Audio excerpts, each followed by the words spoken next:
New ইয়র্কের Manhattan থেকে আপনাদেরকে স্বাগত জানাচ্ছি। আমি খালেদ মহিউদ্দিন। ডক্টর সলিমুল্লাহ খানের অনেকগুলি পরিচয়, কিন্তু সেই পরিচয়গুলি আমি দিতে যত প্রগল্ভ ফিল করি, তিনি আসলে সেগুলি নিতে ততটা ভালো বোধ করেন না। সেজন্য আমি তার নামের সাথে আর কোনো বিশেষণ এই মুহূর্তে যুক্ত করছি না। আমি শুধু মনে করে দিতে চাই, যখনই সমাজের রাষ্ট্রের কোনো অংশে সবচেয়ে বেশি দরকার হয়েছে তিনি সোচ্চার হয়েছেন। তিনি তার বিপদের কথা বা অন্য কোনো ভয় থেকে, কোনো কিছু থেকে তিনি পেছপা হননি। তাই সবসময় ডক্টর সলিমুল্লাহ খানকে অনেকে শুনতে চান, আমরা সবাই শুনতে চাই, আমরা তার কাছে শিখতে চাই। ডক্টর সলিমুল্লাহ খান, আপনাকে অনেক ধন্যবাদ। আপনি আমাদের সাথে যুক্ত হয়েছেন, আপনি আমাদেরকে সময় দিয়েছেন, সেজন্য আমাদের কৃতজ্ঞতা জানবেন।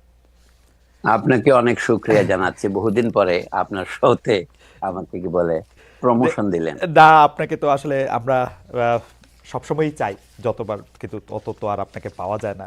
স্যার, আমরা প্রথমেই যে বিষয়টা আপনার একটু দৃষ্টিগোচর করতে চাই স্যার, এটা হচ্ছে যে আপনি জানেন যে আপনারই জায়গা, যেটি আপনি আসলে চট্টগ্রাম আমরা বলি, সেই চট্টগ্রামে এমন কিছু ঘটনা ঘটছে। সেটি হলো যে আমরা অনেকেই পছন্দ করছি না, অনেকে এটার মধ্যে ষড়যন্ত্র দেখছি, অনেকেই দেখছে আতাত, অনেকে মনে করছে সরকার এটি ভালোভাবে হ্যান্ডেল করছে না।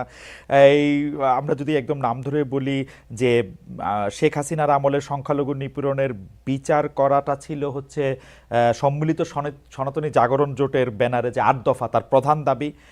৮ দফা নিয়ে দেশের তারা একের পর এক সমাবেশ করছিল। এমন এক অবস্থায় তাদের মুখপাত্রকে গ্রেপ্তার, জামিন নামঞ্জুর, তার জের ধরে একজন আইনজীবীকে হত্যা। এরপর সাম্প্রদায়িক সম্প্রীতি বজায় রাখার জন্য বর্তমান পরিস্থিতিটা, পুরো বিষয়টা অন্তর্বর্তীকালীন সরকার কি আসলে ঠিক ভূমিকা রয়েছে কিনা, নাকি তারা রাজনৈতিক সরকারগুলির মতোই ভুল পদক্ষেপ নিচ্ছে? আপনার কাছে একটু জানতে চাইছি। ধন্যবাদ। একটু আমি পুরোনো দিকে ফিরে যাই। এই 1930-এর দশকে চট্টগ্রামের কথা যখন উঠলো, তাই 30-এর দশকে বলছি। একজন দারোগা, তার নাম ছিল আহসানুল্লাহ। তাকে একজন সন্ত্রাসবাদী, তৎকালীন যেগুলো যুগান্তর, অনুশীলন প্রভৃতির দল ছিল, তারা বিপ্লবী নামে অভিহিত ছিল, তারা আহসানুল্লাহকে হত্যা করে। তিনি বোধহয় গোয়েন্দা শাখার দারোগা ছিলেন। তখন চট্টগ্রামে একটা হিন্দু মুসলিম দাঙ্গা লাগার উপক্রম হয়। এটা একটা পুরনো কাহিনী বলছে। এছাড়া যদি দেখেন, চট্টগ্রামে হিন্দু মুসলিম সম্পর্ক ঐতিহাসিকভাবে ভালো ছিল। চট্টগ্রাম একমাত্র জেলা বাংলাদেশে যেখানে বৌদ্ধদের একটা বিশাল আবাস আছে। বৌদ্ধ, হিন্দু এবং মুসলমান, এর মধ্যে দেখা যায়, আপনি যদি আব্দুল করিম সাহিত্য বিশারদের বিখ্যাত ইসলামাবাদ বইটা দেখেন, সেই বইটা 1919-20 সনে তিনি পত্রিকায় লিখেছিলেন। 1964 সনে এটা বাংলা একাডেমি থেকে বই আকারে বের হয়। এখন আব্দুল করিম রচনাবলিতেও পাওয়া যায়। সেই বইতে দেখবেন চট্টগ্রাম একটা অদ্ভুত জায়গা, যেখানে হিন্দু মুসলমান দাঙ্গা বলতে গেলে কখনোই ঘটে নাই। তা আজকে এই চট্টগ্রামকে কেন্দ্র করে যদি আপনি বাংলাদেশে সাম্প্রদায়িক দাঙ্গা বাঁধানোর উস্কানি যে কেউ দিয়ে থাকে, সেটা অত্যন্ত ঐতিহাসিক দিক থেকে দেখলে দুঃখজনক। এখন শেখ হাসিনার নাম যখন আপনি নিলেন, শেখ হাসিনার একমাত্র মূলধন, আজকে তিনি একটা বিবৃতি দিয়েছেন বলে তাদের পার্টির যে ভেরিফাইড ফেসবুক পেজ, তা থেকে প্রচারিত হয়েছে, যে তিনি বলছেন যে চট্টগ্রামে যে আইনজীবী সাইফুল সাহেবকে হত্যা করা হয়েছে, সেটা তিনি নিজেই বলেছেন দুঃখজনক। এবং এইটাকে কেন্দ্র করে যে সমস্যা দেখা দিয়েছে, সেটারও তিনি নিন্দা জানিয়েছেন। এবং তিনি এই সনাতনী জাগরণ মঞ্চের নেতার মুক্তি দাবি করেছেন। এটা একটু হাস্যকর মনে হয় এই জন্যে যে মূল সমস্যাটা যদি আমরা দেখি, যে সংখ্যালঘু নির্যাতনের কাহিনী যদি আপনি আদ্যোপান্ত দেখেন, বাংলাদেশে শেখ হাসিনার আমলেও সেটা কোনোদিন কমেনি। সুতরাং এখন তিনি ক্ষমতাচ্যুত হয়ে, ক্ষমতা হারিয়ে পালিয়ে যাওয়ার পর আবার ক্ষমতায় ফিরে আসার পথে একটা গুটি স্বরূপ এই সংখ্যালঘুর অধিকারের প্রশ্নটা তুলছেন। তিনি একা তুললে তো একটা কথা ছিল, বলবো এটা পতিত স্বৈরাচারের স্বদেশ প্রত্যাবর্তনের একটা অজুহাত মাত্র। কিন্তু দুঃখজনক বিষয় হচ্ছে, আমাদের পুরা দক্ষিণ এশিয়া উপমহাদেশে এই একটা দেশের ভিতরের পরিস্থিতি আরেকটা দেশে প্রভাব বিস্তার করে। এখন পশ্চিমবঙ্গের মুখ্যমন্ত্রী মমতা বন্দ্যোপাধ্যায় সহ, অভিষেক বন্দ্যোপাধ্যায় সহ, তারা একদিকে বলছে আমরা পাশের দেশের অভ্যন্তরীণ ব্যাপারে কথা বলবো না, তবে এ ব্যাপারে আমরা কেন্দ্রীয় সরকারের নীতির সাথে একমত। এইখানে দেখা যাচ্ছে বিষয়টা বাংলাদেশের সীমা পার হয়ে পাশের দেশে চলে গিয়েছে, এবং এটা তাদের লক্ষ্য হচ্ছে এটাকে আন্তর্জাতিক রূপ দেওয়া। ধরুন, আইনজীবী সাইফুল সাহেবকে যেভাবে হত্যা করা হয়েছে, তা একেবারে একটা উদ্দেশ্য প্রণোদিত হত্যা বলে মনে হয়। তার লক্ষ্য ছিল যে এইটাকে কেন্দ্র করে চট্টগ্রাম থেকে যদি আগুন শুরু হয় সেটা বাংলাদেশে ছড়িয়ে পড়তে আর বেশি দিন লাগবে না। এমনিতেই চট্টগ্রাম বাংলাদেশের দক্ষিণ পূর্ব কোণে অবস্থিত। তো সেই দাঙ্গা তারা সৃষ্টি করতে চেয়েছিলেন, সেটা হয়তো অসীম রাজনৈতিক ধৈর্যের কারণে বাংলাদেশের জনগণ সেটা আপাতত সফল হতে দেয়নি। কিন্তু ভবিষ্যতে একই প্রক্রিয়া যে শুরু হবে না তা বলা যায় না। এখন অনেক প্রশ্ন আছে, এই সনাতনী জাগরণ মঞ্চটা কি, সেটার মধ্যে যে নেতৃত্ব দিচ্ছেন যে ইসকন সেটা কি, তারপরে যে ভদ্রলোক এর নেতৃত্ব দিচ্ছেন যাকে বলা হচ্ছে চিন্ময়, তিনি কি, এই সমস্ত অনেকগুলো প্রশ্নের অনুসন্ধানের এখানে আবশ্যক আছে। তবে আমি সাবিক রাজনৈতিক ভাবে বলবো, এইটা হচ্ছে শেখ হাসিনার ক্ষমতাচ্যুত হওয়ার পর থেকেই আমাদের পাশের দেশের যে সংবাদপত্র এবং অন্যান্য সামাজিক যোগাযোগ মাধ্যম তারা বারবার প্রকাশ চেষ্টা করছে বাংলাদেশের সংখ্যালঘু নির্যাতন হচ্ছে। এটা একেবারেই ভিত্তিহীন কথা। আওয়ামী লীগের সাথে যুক্ত আছে সংখ্যালঘু বা সংখ্যাগুরু এমন বহু লোকের উপর হামলা হয়েছে, এটা বাস্তব সত্য। কিন্তু এটাকে হিন্দু নির্যাতন হিসেবে দেখানো হচ্ছে একটা, যাকে বলা হয় প্রতারণা। দ্বিতীয় কথা বলি, এই ঢাকায় সম্প্রতি ঢাকা কলেজের ছাত্র এবং সিটি কলেজের ছাত্রদের মধ্যে মারামারি হয়েছে। তিতুমির কলেজ থেকে শুরু করে ঢাকা শহরের যে সমস্ত কলেজ ঢাকা বিশ্ববিদ্যালয়ের সাথে যুক্ত ছিল তারা পৃথক বিশ্ববিদ্যালয়ের মর্যাদা দাবি করছে। সেই যে হামলাগুলো হয়েছে, যেগুলিকে দমনের জন্য এমনকি সেনাবাহিনী নামাতে হয়েছে, সেগুলো আমাদের পাশের দেশের সংবাদ মাধ্যমে কিভাবে রিপোর্ট করা হয়েছে, বলা হয়েছে এগুলো হিন্দু মুসলিম সংঘর্ষ। এই যে সাম্প্রদায়িক উস্কানির ইতিহাস, এটা পুরনো নয়। তো বর্তমানে শেখ হাসিনা যদি ক্ষমতায় ফিরে আসবার জন্য সাম্প্রদায়িক উস্কানিকেই মাধ্যম হিসেবে ব্যবহার করেন, এটা যে তার আমলের যে ব্যাপক হত্যা সংঘটিত হয়েছে, যেটাকে লোকে গণহত্যা বলছে, সেইটাকে কি তিনি জায়েজ করার জন্য এটা বলছেন? এটা তো বিস্ময়কর ব্যাপার। স্যার, প্রশ্নটার একটা লেজ ছিল যে সরকার এটাকে ঠিকমতো হ্যান্ডেল করছে কিনা, এটা যদি একটু বলতেন। আরেকটা যদি আপনি বলতেন যে তাকে ইসকন থেকে বাদ দেওয়া হয়েছিল, সংবাদ সম্মেলন করে বলা হয়েছে, প্রেস রিলিজে বলা হয়েছে, এবং সেটা এই সরকারের আমলেও না, সেটা সাবেক সরকারের আমলে, তারপরও তাকে ইসকনের সাথে ট্যাগ করা এবং তাকে ইসকন নেতা বলতে বলা, এইটার ব্যাপারটা যদি একটু বলতেন। না না, ইসকন জিনিসটা কি জিনিস এটা দেখতে হবে। ইসকন জিনিসটা ইউরোপে শুরু হয়েছে, ইসকন জিনিসটা মার্কিন দেশে আছে, এবং পৃথিবীর বহু দেশে সিঙ্গাপুর বা কানাডা এটা নিষিদ্ধ হয়েছে। কেন হয়েছে সেটা আপনি আমার চেয়ে ভালো জানেন। তাদের ইসকন কে আন্তর্জাতিক কৃষ্ণ ভাবনামৃত সংঘ নামে বাংলায় অনুবাদ করা হয়েছে। ইন্টারন্যাশনাল মানে সোসাইটি ফর কৃষ্ণ কনসাসনেস, নামটা সুন্দর। এটার পিছনে যদি আপনি যেতে চান, এর পিছনে ভারতে যে আদর্শকে হিন্দুত্ববাদী আদর্শ বলা হচ্ছে, যেটাকে সরাসরি ফেসিবাদের সাথে সম্পর্কিত বলছেন অনেকেই। আমি বলবো এটা ফেসিবাদের সাথে সম্পর্কিত না, এটা তো ফেসিবাদী, এর আদর্শ ফেসিবাদী। তো সেইটার একটা যদি তরল সংস্করণ আপনি এমনকি শ্রীকৃষ্ণের নামেও প্রচার করেন, সেটা তো আপনার গণতান্ত্রিক হয়ে যায় না। এখন শ্রীকৃষ্ণের সাথে নামের সাথে এই ভদ্রলোকের নাম কি, চিন্ময় কৃষ্ণ দাস, তার ভালো নাম কিন্তু কি যেন ধর, তিনি একজন কায়স্থ হিন্দু। তা আমি বলছি যে একজন মানুষ কোন সংগঠন থেকে কোন সংগঠনে যাচ্ছে সেটা বড় ব্যাপার নয়। বড় ব্যাপার হচ্ছে তার ভাবনা এবং আদর্শটা কি। তার এই যে সনাতনী জাগরণ মঞ্চ, এইটাও আমি মনে করি একটা বাংলাদেশে আন্দোলনকে বিপদগামী করার জন্য একটা সাম্প্রদায়িক আদর্শকে ব্যবহার করা। বাংলাদেশে খ্রিস্টান, বৌদ্ধ, হিন্দু ঐক্য পরিষদ আছে, তারা দীর্ঘদিন যাবৎ এখানকার যারা ধর্মীয় সংখ্যালঘু তাদের দাবিতে তারা আন্দোলন করছেন। সেই আন্দোলনে তো বহু পথ আছে, আমি তাকে আন্দোলনের পথ শিখিয়ে দেব না। কিন্তু এখন তারা যে এজিটেশন নিচ্ছে, ধরুন একজন মানুষকে গ্রেপ্তার করা হয়েছে, বাংলাদেশে শত শত রাজনৈতিক নেতাকে গ্রেপ্তার করা হয়েছে, শেখ হাসিনার আমলেও হয়েছে, এর আগে অন্যান্য আমলেও হয়েছে, সামরিক আমলেও হয়েছে, এখনো হচ্ছে। এখন যে সরকার, এটা হচ্ছে অস্থায়ী সরকার, অন্তর্বর্তী বলছি আমরা। তো এই সরকারের আমলেও যারা গ্রেপ্তার হয়েছে তাদেরকে আদালত থেকে অনেক সময় দেখা গেছে লোকে ডিম ছুঁড়ে মারছে, নানা রকমের অনাচার করছে, যেগুলি খুব অভিপ্রেত নয়।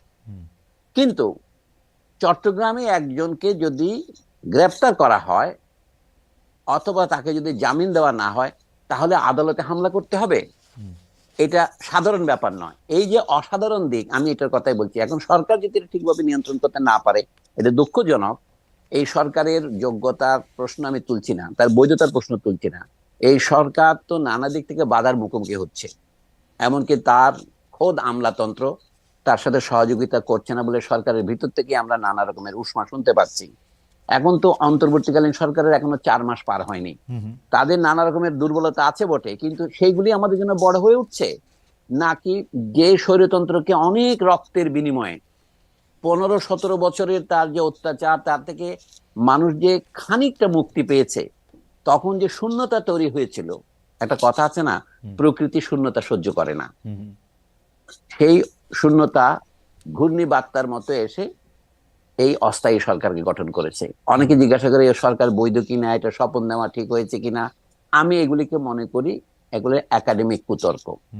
আসলে দেশের দুর্বল অবস্থায়, দেশ যখন বলতে গেলে নেতৃত্বহীন, সেই সময় যাকে ছাত্র এবং জনসাধারণ যারা আন্দোলনে প্রাণ দিয়েছে তাদের প্রতিনিধিরা যাকে মনোনীত করেছেন, আপাতত তিনি সরকারে আছেন। তো তার যোগ্যতার অনেকগুলো ঘাটতি আছে। যেমন সরকার চলতে পারে না যদি তিনি সেনাবাহিনীর সমর্থন এবং সহযোগিতা না পান। সরকার চলতে পারে না তিনি যদি দেশের জাতীয় আমলাতন্ত্রের সহায়তা না পান।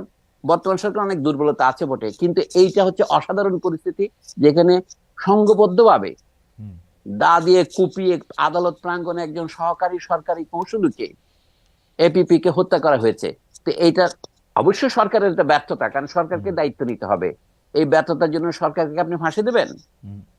ওকে স্যার, আমরা একটু সরকার গঠনের প্রসঙ্গটার মধ্যে আসি। আপনি একটু কিছুটা বললেন যে নেতৃত্বহীনতার সময় দায়িত্ব নেওয়া হয়েছে সেই সরকারকে ওভাবে বিবেচনা করা, কিন্তু আমরা তো দেখছি যে ক্রমাগতভাবে এই সরকার সাংবিধানিক কিনা, সংবিধানের অধীনে সরকার শপথ নিয়েছে কিনা, সংবিধানটা এখন ছুঁড়ে ফেলে দেওয়া উচিত কিনা, এরকম নানা ধরনের কথা আমরা শুনছি।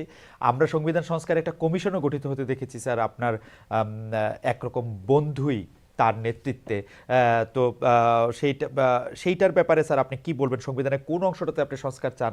আমি আরেকটু স্যার এটার মধ্যে যুক্ত করতে চাই, আপনি বরাবরই ধর্মকে রাষ্ট্র পরিচালনার মধ্যে থেকে ব্যবহৃত যেভাবে হতে চায় সেটার বিরোধিতা করে আসছেন। ও জায়গা থেকেও যদি একটু বলেন যে সংবিধানের সংস্কার যদি হয়ও, তাহলে সেইখানে আসলে রাষ্ট্রধর্ম বা ধর্মনিরপেক্ষতা এগুলি আসলে কিভাবে থাকবে? আপনাকে এখন আমি আরেকটা বইয়ের উল্লেখ করি। আবুল মনসুর আহমদ সাহেব একটা বিখ্যাত বই লিখেছিলেন, 1968 সনে প্রকাশিত হয়েছিল। উনি মারা গেছেন সম্ভবত 1978-79-তে। এর বইয়ের কয়েকটা সংস্করণ হয়েছে। সেখানে তিনি একটা মজার কথা উল্লেখ করেছেন সংবিধান সম্পর্কে বলতে গিয়ে। পাকিস্তানের প্রতিষ্ঠাতা ছিলেন মোহাম্মদ আলী জিন্না। তার সম্পর্কে পাকিস্তানের সংবিধানের শুরুতে একটা মিথ্যা কথা লেখা হয়েছে। সেটা কি? যে মোহাম্মদ আলী জিন্না পাকিস্তানকে একটা ইসলামী রাষ্ট্র হিসেবে গড়ে তুলতে চেয়েছিলেন। ঐতিহাসিক তথ্য হিসেবে সঠিক নয়, কারণ পাকিস্তানের গণপরিষদে মোহাম্মদ আলী জিন্নাহ 1948 সনে যে ভাষণ দিয়েছিলেন তাতে পরিষ্কার আছে পাকিস্তানের একটা সেকুলার ডেমোক্রেটিক রাষ্ট্র, বা আপনি লিবারাল কথারও যোগ করতে পারেন। তিনি কোথাও ইসলামিক রাষ্ট্র প্রতিষ্ঠার কথা বলেননি। অথচ পাকিস্তানের 1956 সনে সংবিধান গ্রহণ করে 9 বছর পরে সেখানে কিন্তু এই মিথ্যা কথাটা দিয়ে শুরু করেছে যে মোহাম্মদ আলী জিন্নাহর ইচ্ছা অনুসারে এটা ইসলামিক রাষ্ট্র হলো। একইভাবে বাংলাদেশের সংবিধান রচনার বহু আগে 1971-এর 10 এপ্রিল বাংলাদেশের স্বাধীনতার যে ঘোষণাপত্র দেওয়া হয়েছিল, সেখানে বাংলাদেশের মূল আদর্শ হবে গণতন্ত্র, ধর্মনিরপেক্ষতা, সমাজতন্ত্র ও জাতীয়তাবাদী। কথাগুলো লেখা ছিল? ছিল না।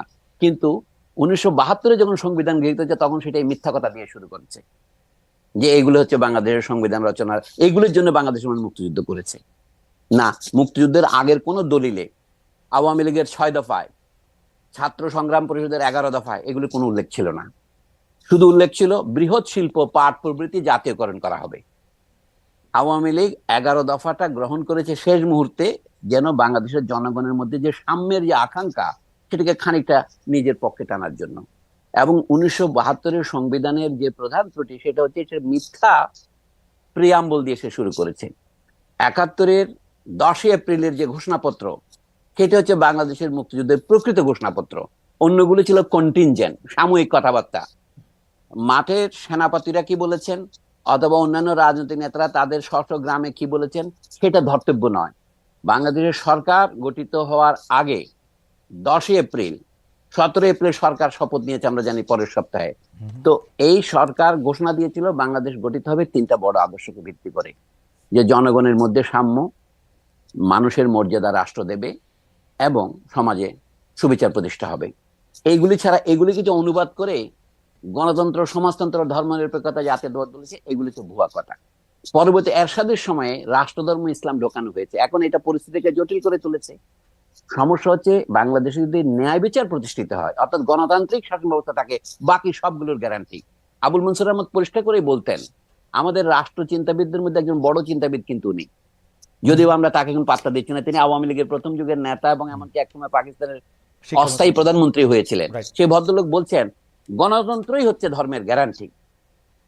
আমি এই জন্য বলছি, যারা ভারতবর্ষে মুসলিমদের নিরাপত্তা এবং নিরাপত্তার গ্যারান্টি চান, সেইটাকেই ভারতবর্ষে ধর্মনিরপেক্ষতা বলেন। সমস্ত মুসলিম নেতারা তাই বলেন। আসাদুদ্দিন ওয়াইসি থেকে শুরু করে আপনার এবং আজাদ কাশ্মীরের অথবা কাশ্মীরের নেতারা পর্যন্ত, ভারতের দিল্লির শাহী মসজিদের ইমামরা পর্যন্ত সকলে কিন্তু চান। কিন্তু বাংলাদেশে এসে তাহলে আপনি কেন সেই আদর্শ থেকে বিচ্যুত হচ্ছেন? আমি বলছি, ন্যায় বিচারের মধ্যেই, গণতন্ত্রের মধ্যেই ধর্মের গ্যারান্টি আছে। সকল ধর্মের ধর্ম পালনের স্বাধীনতা, এটা হচ্ছে বাংলাদেশের মুক্তিযুদ্ধের আসল গ্যারান্টি ছিল। মুক্তিযুদ্ধে কি বলেছিল?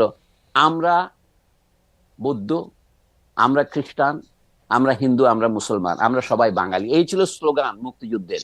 কিন্তু মুক্তিযুদ্ধের পরে আমাদের সংবিধানের যে জিনিসটা পরিবর্তন করা দরকার, আপনি জিজ্ঞাসা করেছেন তাই বলছি, বাংলাদেশের অধিবাসীগণ বাঙালি বলে পরিচিত হইবেন। এটা কিন্তু মুক্তিযুদ্ধের চেতনার পরিপন্থী। বাংলাদেশের অধিবাসীগণ বাঙালি এবং অবাঙালি নির্বিশেষে বাংলাদেশের জনগণ বলে পরিচিত হইবেন। অসুবিধাটা কি? আর সংবিধান নিয়ে আমাদের বন্ধুরা অনেকে না বুঝে অনেক ধরনের অপকথা বলছেন।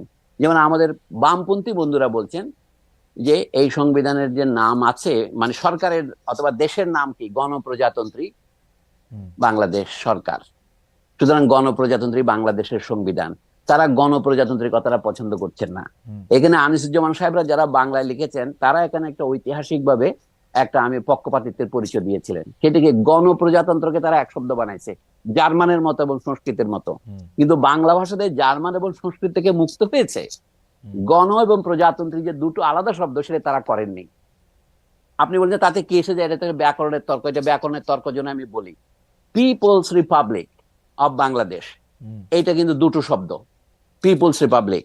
তো বাংলাদেশে গণ এবং প্রজাতন্ত্র আলাদা করলে অসুবিধা কি?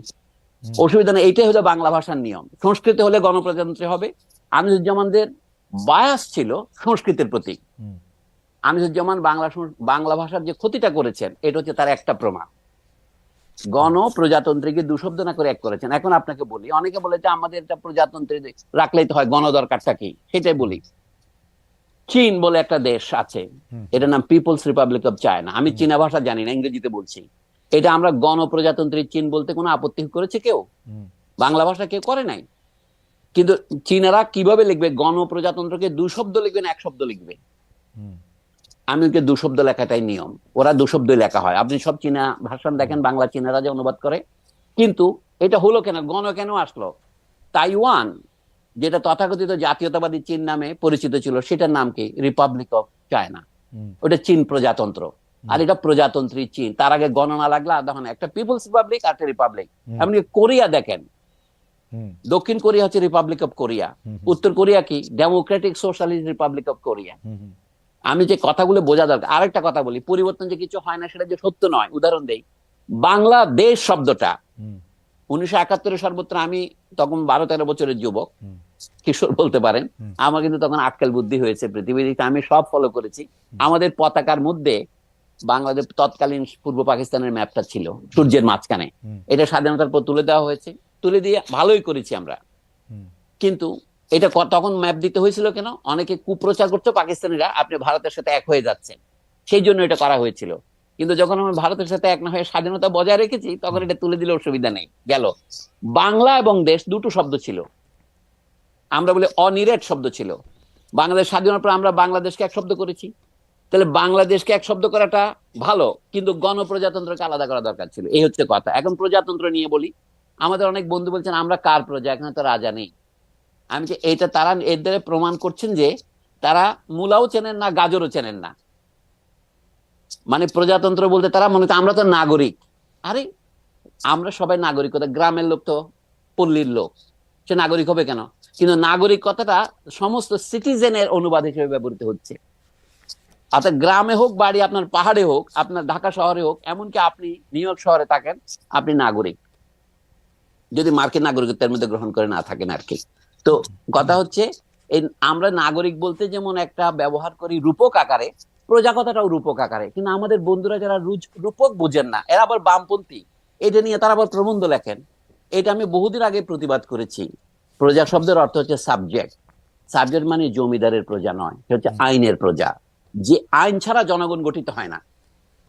এটা জঙ্গলের জনগণ জনগণ নয়। যে জনগণ আইনের দ্বারা সংঘবদ্ধ, আইনের দ্বারা পরস্পরের সাথে বন্ধনে আবদ্ধ, আইন মানে এটাই হচ্ছে মৌলিক আইনটা হচ্ছে সংবিধান। তাহলে সংবিধানের আগে আমরা জনগণ হই না।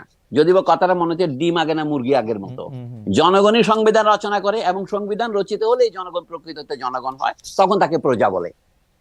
অর্থাৎ যখন আমরা একত্রিত হই, আমরা যখন সংবিধান রচনা করি তখন আমরা নাগরিক, কিন্তু সংবিধান রচনা করার পরে আমরা আইনের হাতে নিজেকে সমর্থ করি, আমরা ব্যক্তি হিসেবে তখন আমরা প্রজা, ব্যক্তি হিসেবে প্রজা, কিন্তু সামগ্রিকভাবে আমরা নাগরিক। এই যে শব্দ দুটোর যে পার্থক্য, এইটার জন্য সংবিধান বদলাইতে হবে এটা আমি মনে করি না। গণপ্রজাতন্ত্র সঠিক আছে, এটা আমার বক্তব্য, এবং সকল ধর্ম পালনের গ্যারান্টি থাকবে, এইটা হচ্ছে আমাদের সংবিধানের মূলনীতি। আপনি সেখানে মূল ধর্ম হিসেবে পৃথিবীর বহু দেশেই খ্রিস্ট ধর্মকে মূল ধর্ম হিসেবে গ্রহণ করা হয়েছে। যেমন ধরেন সুইডেন, সুইডেন মনে হচ্ছে না একটা খুব ডেমোক্রেটিক সোশ্যাল ডেমোক্রেটিক রাষ্ট্র, সেখানে সুইডিশ চার্চকে আপনার ট্যাক্স দিতে হয়। ইংল্যান্ডে অ্যাংলিকান চার্চ হচ্ছে ইংল্যান্ডের জাতীয় চার্চ। তো সেই হিসেবে ইসলাম যদি রাষ্ট্রধর্ম বলে, এইটা বদলাবার জন্য এটা লাফালাফি করার কিছু নাই। আসল গ্যারান্টি হচ্ছে সকল ধর্মের পালনে ইসলাম যে সুবিধাটা পাবে বাংলাদেশে, অন্যান্য ধর্ম সেই সুবিধা পাবে কিনা, এটা হচ্ছে আসল কথা। আমি মনে করছি এইগুলি আসল কথা হচ্ছে সরকারের যে স্বৈরতান্ত্রিক প্রবণতা, এটা বন্ধ করার জন্য কোন কোন জায়গায় আমাদের যেতে হবে। এটা বন্ধ করার জন্য আমাকে যেতে হবে, সেটা হচ্ছে আমাদের সংবিধানে এমন ব্যবস্থা রাখতে হবে যেন স্বৈরতান্ত্রিক প্রবণতা না আসে। যেমন এখন রাষ্ট্রকে বানানো হয়েছে একটা আমলাতান্ত্রিক রাষ্ট্র। নির্বাহী বিভাগ, নির্বাহী শব্দটা আবুল মনসুর আহমদ পছন্দ করতেন না, উনি বলতেন শাসন বিভাগ বললেই তো হয়তো। এই যে নির্বাহী কথা, উপজেলা নির্বাহী ম্যাজিস্ট্রেট বানাইছেন ইউএনও, আপনারা এই সংবিধান থেকে এই শব্দ নিয়েছেন। এমনকি সংবিধান কথাটাও অত্যন্ত কঠিন কথা, কিন্তু একটা কথা যখন একবার চালু হয়ে যায় তখন এটার বদলানোর দরকার নাই। ইতিহাসে একটা জিনিস আছে, একবার চালু হয়ে গেলে সেটা চলে। তো নির্বাহী বিভাগকে প্রধান করে যে সংবিধান লিখেছি তাতে একটু গোড়ায় আছে, আমরা জনগণের নির্বাচিত সরকার দ্বারা যদি পরিচালিত হতে চাই, নির্বাচন প্রধান প্রতিনিধি কারা? সংসদ, পার্লামেন্ট। তো সেটা কেন সংবিধানের পঞ্চভাগে গেল? অর্থাৎ এই সংবিধানের প্রবণতাই ছিল শুরু থেকে স্বৈরতান্ত্রিক। সবচেয়ে বড় স্বৈরতান্ত্রিক প্রবণতা হলো জনগণের নির্বাচিত প্রতিনিধির ক্ষেত্রে নির্বাচনটা বড় ব্যাপার নয়, যে দল তাকে মনোনীত করবে সেই দলই বড়। এইটাকে সংবিধানের সেই কুখ্যাত ৭০ ধারা, এটা করার জন্য তারা উদাহরণ দিয়েছে। পাকিস্তানে আমলে হর্স ট্রেডিং হতো, অর্থাৎ নেতাদেরকে কেনা বেচা হতো। আপনি লক্ষ্য করেছেন ১৯৭১-এর গোড়ায় ৭০-এর নির্বাচনে জেতার পর ঢাকার তৎকালীন রেস কোর্স, পরবর্তীকালে যেটা সোহরাওয়ার্দী উদ্যান করেছে, সেখানে আওয়ামী লীগ থেকে নির্বাচিত সকল পাকিস্তান জাতীয় পরিষদ এবং প্রাদেশিক পরিষদের সদস্য, তখন দক্ষিণাঞ্চলের নির্বাচন হয়নি ওই যে ঝড়ের জন্য, প্রায় ৪০০-র চেয়ে কিছু বেশি সদস্য দাঁড়িয়ে শপথ নিয়েছিল, আমরা ৬ দফার প্রতি আমাদের অঙ্গীকার ভঙ্গ করব না। কি জন্য নিয়েছিল এটা? ওই সদস্যরা যদি পাকিস্তানিদের হাতে বিক্রি হয়ে যায়। সেজন্য শেখ মুজিব সাহেব সবাইকে শপথ করিয়েছেন, নিজেও শপথ করেছেন যে আমরা ৬ দফা বাস্তবায়িত করবো। কারণ পাকিস্তান চাপ দিচ্ছিল আপনারা ৬ দফার ক্ষেত্রে ছাড় দেন, কারণ ওটা তো রেফারেন্ডাম ছিল। আমি এখনো বলছি সেই রেফারেন্ডাম থেকে অভিজ্ঞতা নেওয়ার জন্য যেন সদস্যরা আত্মবিক্রয় না করেন, সেই জন্য তিনি ৭০ ধারাটা যোগ করেছিলেন বলে তখন বলেছিলেন। পরে এর ফল বিষময় হয়েছে। অর্থাৎ যে এলাকার জনগণ আপনাকে নির্বাচিত করেছে তাদের নির্বাচন করাটা যেন কিছুই নয়। আপনার পার্টি যদি মনোনয়ন প্রত্যাহার করে অথবা আপনাকে পার্টি থেকে বহিষ্কার করে অথবা আপনি পদত্যাগ করে, তাহলে আপনার সদস্যপদ চলে গেল, তাহলে জনগণের ভোট দেওয়ার অধিকারটা রইল কোথায়? এই জন্য বলছি রাজনৈতিক দলগুলির মধ্যে সংস্কার করতে হবে। আমাদের বর্তমান সংবিধানের সবচেয়ে বড় দুর্বলতা হচ্ছে পলিটিক্যাল পার্টি বলে যে জিনিসটা আছে ওখানে, সেটার উপরে নিয়ন্ত্রণ নাই দেশের জনগণের। পলিটিক্যাল পার্টিকে নিজেকেই নির্বাচিত হতে হবে, তার ভিতরে যে পার্টি কে নমিনেশন পাবে কে পাবে না এটা তার ভিতরে নির্বাচিত হতে হবে গণতান্ত্রিক প্রক্রিয়ায়। এখন উপর থেকে যে নির্বাচনের মনোনয়ন বাণিজ্য হয়, সেটা হচ্ছে আমাদের দেশের স্বৈরতন্ত্র প্রতিষ্ঠার প্রথম পদক্ষেপ। আমরা এক স্বৈরতন্ত্রের হাত থেকে নিস্তার পেয়ে আরেক স্বৈরতন্ত্রের হাতে যেতে চাই না। এটা যদি আপনি গ্যারান্টি করতে চান, সংবিধানে এই প্রয়োজনীয় পরিবর্তনগুলো করতে হবে। স্যার, আমি একটু র্যাপ আপ করি যে আপনি বলছেন যে গণপ্রজাতন্ত্রের মধ্যে গণপ্রজাতন্ত্রী দুইটাই রাখা দরকার আছে, কিন্তু শব্দ দুইটা আলাদা হওয়া প্রয়োজন। বাঙালি সবাইকে না বলে বাংলাদেশের জনগণ বলা যেতে পারে। আপনি ধর্মের ক্ষেত্রে আপনি বলছেন যে সাম্য মর্যাদা বিচার যদি নিশ্চিত করা যায়, আলাদা করে ধর্মনিরপেক্ষতা রাখার দরকার নাই, তবে রাষ্ট্রধর্ম ইসলাম যদি থাকলেও থাকতে পারে, এইটা যদি গ্যারান্টি দেয় যে অন্য ধর্মগুলির sir correct me if I am wrong, আমি শুধু জাস্ট র্যাপ আপ করতেছি কারণ অনেকগুলি প্রশ্ন না, আমি একসাথে- বলছি এখানে জি আমি একটু আপনাকে বলি, জি আপনি এক জায়গায় রং। জি সেটা হচ্ছে কি, আমাদের রাষ্ট্রের মূল লক্ষ্য যে ধর্মনিরপেক্ষতা একটা কথা, এই কথার মধ্যে অনেক রকমের ব্যাখ্যা হয়, কিন্তু সেই কথার মর্মটা যদি আমরা পরিষ্কার করি যে ধর্মের ক্ষেত্রে রাষ্ট্র কোনো পক্ষপাত করিবে না। ওকে ধর্মনিরপেক্ষ কথাটার ইংরেজি হচ্ছে সেকুলারিজম, যেটা নিয়ে এরা এখন বর্তমানে আমাদের দেশের মানে ইসলামী সম্প্রদায়ের মধ্যে এই নিয়ে একটা ভুল বুঝাবুঝি আছে। তারা মনে করে সেকুলারিজম মানে নাস্তিকতা, সেটা সঠিক নয়। সেকুলারিজম মানে হচ্ছে দুনিয়াদারি।